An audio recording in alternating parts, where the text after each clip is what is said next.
छत्तीसगढ़ में 10वीं और 12वीं की बोर्ड परीक्षाएं समाप्त हो चुकी हैं और अब छात्रों को परिणाम का इंतजार है। जिन छात्रों के पेपर अच्छे गए हैं वो टॉप में आने की चिंता में हैं और वहीं जिनके पेपर ठीक नहीं बने उन्हें फेल होने का डर सता रहा है और इसी डर का फायदा उठा रहे हैं साइबर ठग। जी हाँ, वे छात्रों को फेल होने की धमकी देकर पैसे ऐंठने की कोशिश कर रहे हैं। लेकिन सबसे बड़ा सवाल यह है कि इन ठगों के पास छात्रों की निजी जानकारी कैसे पहुंच रही है और क्यों शिक्षा विभाग इस गंभीर मामले में कोई ठोस कार्रवाई नहीं कर रहा है। आज बेस टीवी इसी विषय पर एक बड़ा खुलासा करने जा रहा है। देखिए इस खास रिपोर्ट में।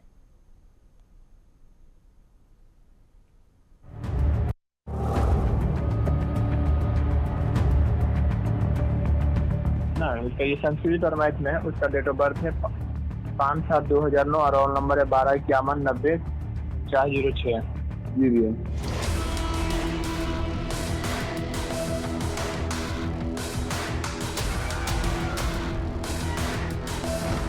बोर्ड परिणाम से पहले स्कैमर अलर्ट। पास कराने के नाम पर साइबर ठगी। 5000 में एक विषय पास कराने का झांसा। बच्चों ने माध्यमिक शिक्षा मंडल में की शिकायत। शिकायत के बावजूद विभाग नहीं कर रहा कार्रवाई। ठगों के पास छात्रों की निजी जानकारी।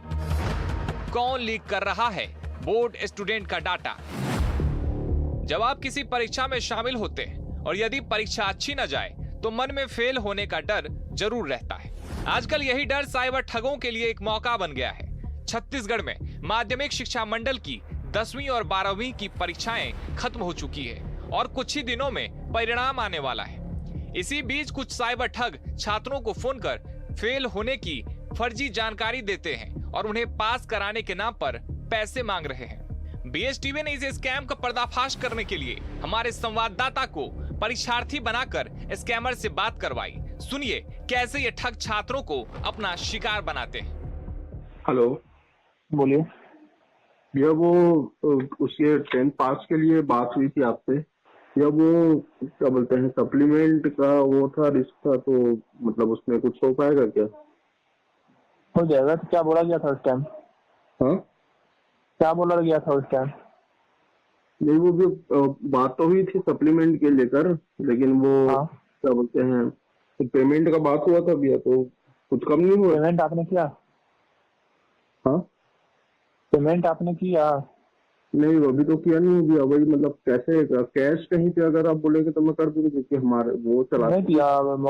मोबाइल दुकान साइबर कैफ से, फोन पे, गूगल पे से, किन्हीं मित्र वगैरह से आप मंगा के करवाइए। कितना करवाना है? ये भी एक ही सब्जेक्ट है भैया।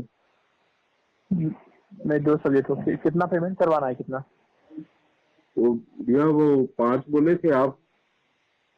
तो आप बताओ कितना करोगे? या 4 तक या कर दूंगा। स्टूडेंट का क्या नाम है? हाँ, किस नंबर पे कॉल किया था? 10th का है। हेलो, हाँ, स्टूडेंट का क्या नाम है? स्टूडेंट का नाम है निकिता वर्मा। कॉल कब किया था? हाँ, कॉल कब किया था? आज ही सुबह आया था भैया। ये निकिता लेखराम। हाँ हाँ, हाँ, ये बैजिया ना। उसका ये संस्कृत और मैथ में है। उसका डेट ऑफ बर्थ है 5/7/2009 और रोल नंबर है 125190-406। जी भैया।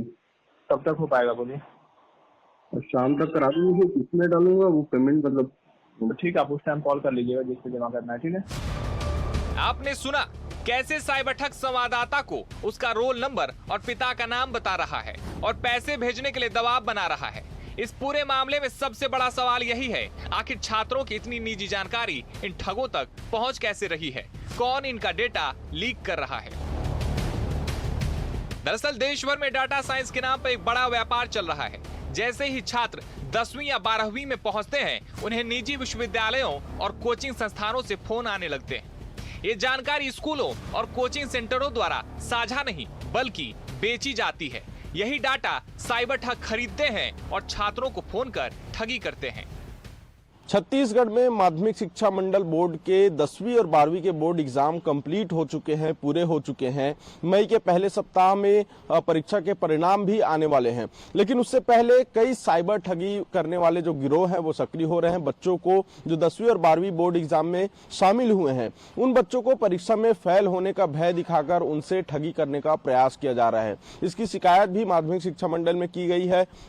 3-4 अलग अलग बच्चों के द्वारा जो है उन्हें पैसे देकर पास कराने को लेकर कई फोन कॉल्स आ रहे हैं, जिसको लेकर शिकायत भी की गई है। लेकिन विभाग के सुस्त रवैये के चलते इस पर किसी भी तरह की कोई विशेष कार्रवाई अब तक नहीं देखी गई।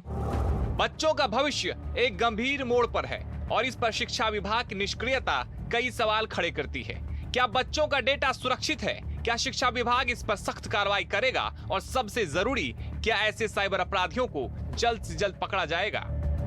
BSTV के लिए अविनाश चंद्रवंशी की रिपोर्ट।